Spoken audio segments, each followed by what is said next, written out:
श्री गणेशाय नमः।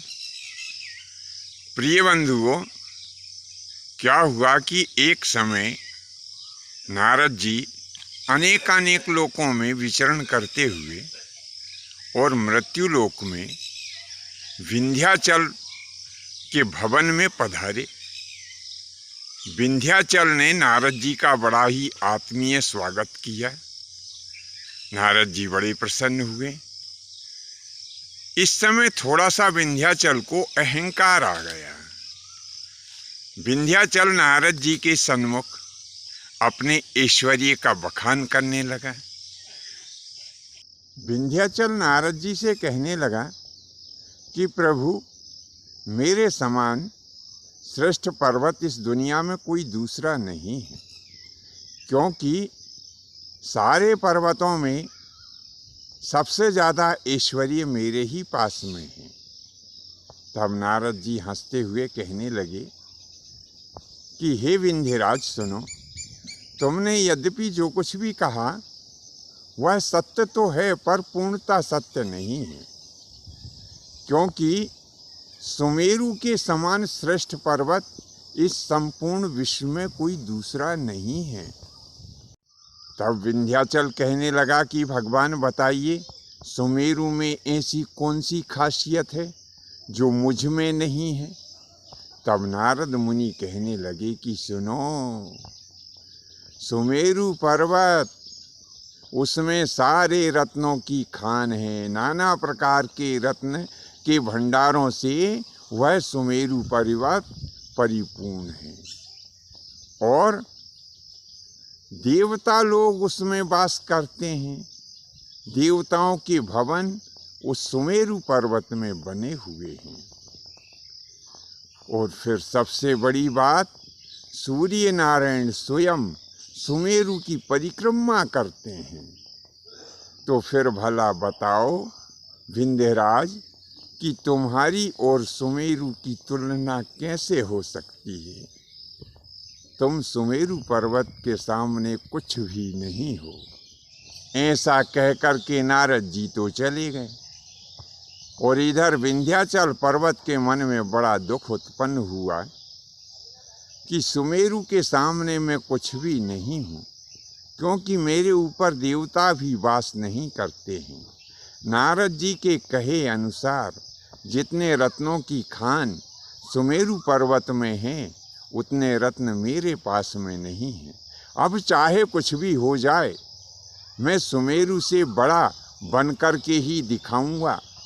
ऐसा उसने मन में दृढ़ विश्वास करके ओंकारेश्वर नाम का जो स्थान है, वहाँ पर शिव जी की बड़ी घोर तपस्या की। भगवान आशुतोष जो है प्रसन्न हो गए। कहने लगे, हे पुत्र विंध्याचल, वरदान मांगो।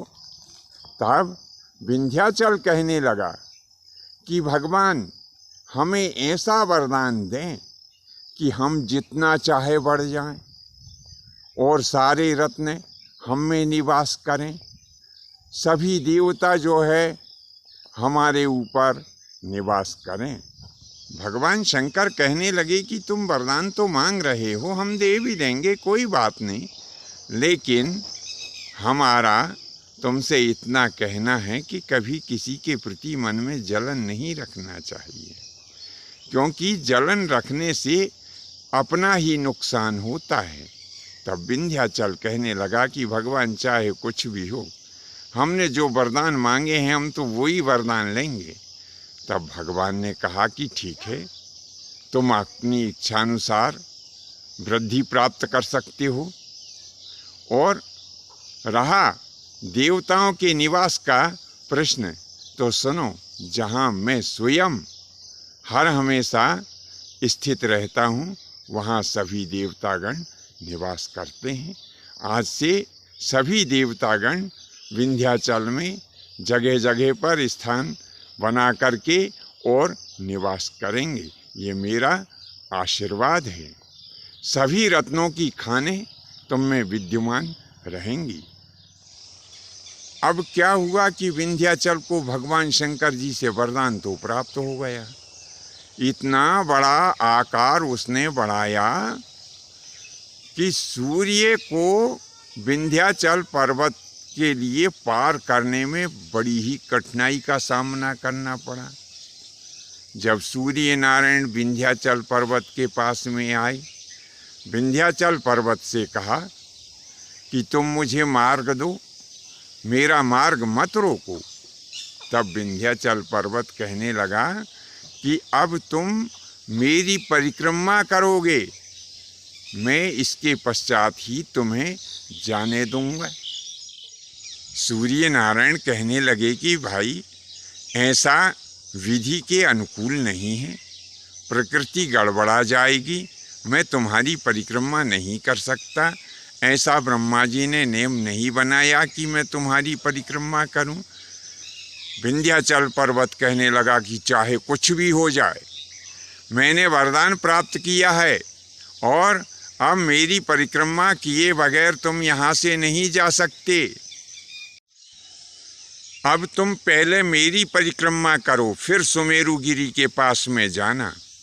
तब सूर्य नारायण कहने लगे कि मुझे भगवान की आज्ञा नहीं है अभी कि मैं तुम्हारी परिक्रमा करूं, मुझे कुछ समय दो, मैं प्रभु की आज्ञा ले लूं, इसके पश्चात ही इस पर विचार किया जा सकता है। तब बड़ी मुश्किल से विंध्याचल पर्वत ने सूर्य नारायण को मार्ग दिया। बंधुओं, सूर्य नारायण विचार करने लगे, अब यह नई समस्या आ गई, इससे कैसे छुटकारा मिले, क्या करना चाहिए, ऐसा सूर्य नारायण विचार करने लगे।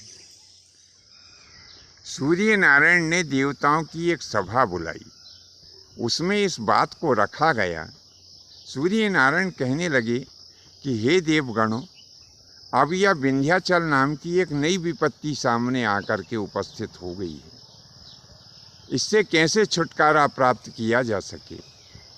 तब सभी देवता कहने लगे कि हे प्रभु भास्कर, सभी विपत्तियों को दूर करने वाले भगवान विष्णु हैं, उन्हीं की शरण में चलना चाहिए, वे ही इसका निराकरण हमें बता सकेंगे। ऐसा विचार करके सभी देवतागण भगवान विष्णु के पास में चले गए। बंधुओं, आज के लिए बस इतना ही। शेष अगले भाग में नए विषय के साथ में उपस्थित होंगे। आज्ञा दीजिए। धन्यवाद। जय माता की, जय परशुराम जी की।